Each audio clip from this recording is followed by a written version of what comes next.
ఉండబోతోంది.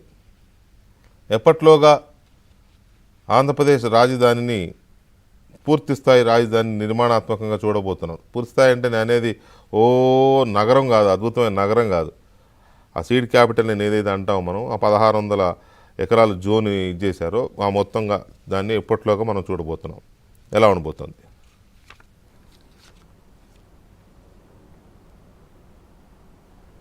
వెలుగుపూడి గారు మీరే.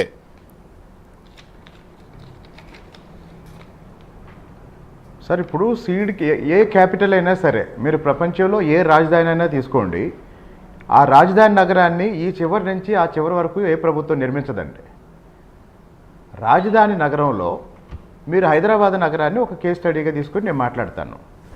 హైదరాబాద్ నగరంలో చంద్రబాబు నాయుడు గారు మొట్టమొదటిసారి ముఖ్యమంత్రిగా 1995లో బాధ్యతలు చేపట్టాక హైదరాబాద్లో ఇన్ఫ్రాస్ట్రక్చర్ డెవలప్మెంట్ చేసడంలో భాగంగా రోడ్లు విశాలం చేశారు.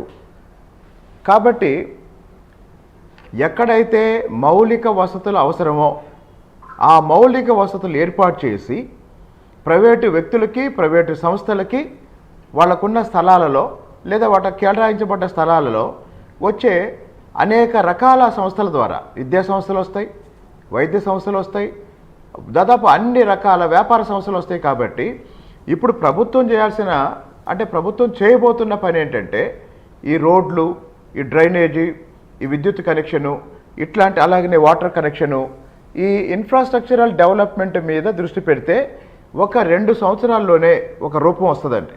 నారాయణ గారు కూడా క్లియర్గా చెప్పారు ఛార్జీ తీసుకున్న వెంటనే. 2 సంవత్సరాల్లో వచ్చే ఆ బేసిక్ ఇన్ఫ్రాస్ట్రక్చర్ ఆధారంగా ఇతర నిర్మాణాలు ఊపందుకుంటాయి, ఇతర పెట్టుబడులు ఊపందుకుంటాయి. అప్పుడు కొన్ని వేల మంది, లక్షల మంది అమరావతి నగరానికి అనేక వృత్తుల రూపంలో, ఉద్యోగాల రూపంలో అమరావతి నగరానికి వస్తారు. కాబట్టి ఒక నగర నిర్మాణం అనేది ఒక నిరంతర ప్రక్రియ అండి. ఇప్పుడు ప్రభుత్వం చేసేది, రాబోయే 5 సంవత్సరాల్లో ప్రభుత్వం చేసేది ఏంటంటే మౌలిక వసతుల సదుపాయం, మౌలిక వసతుల నిర్మాణం.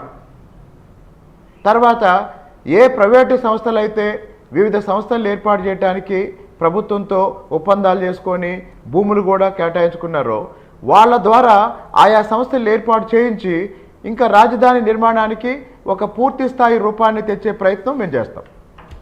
అంటే ఇక్కడ హైదరాబాద్ లాంటి నగరాన్ని 2 ఏళ్లలో నిర్మిస్తారా, 3 ఏళ్లలో నిర్మిస్తారా అని బహుశా ఎవరు అడగరు.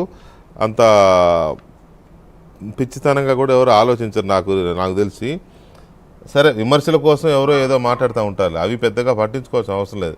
పాయింట్ ఏంటంటే గడిచిన కాలంలో జరిగిన ఆలస్యము అదే జరిగింది కదా.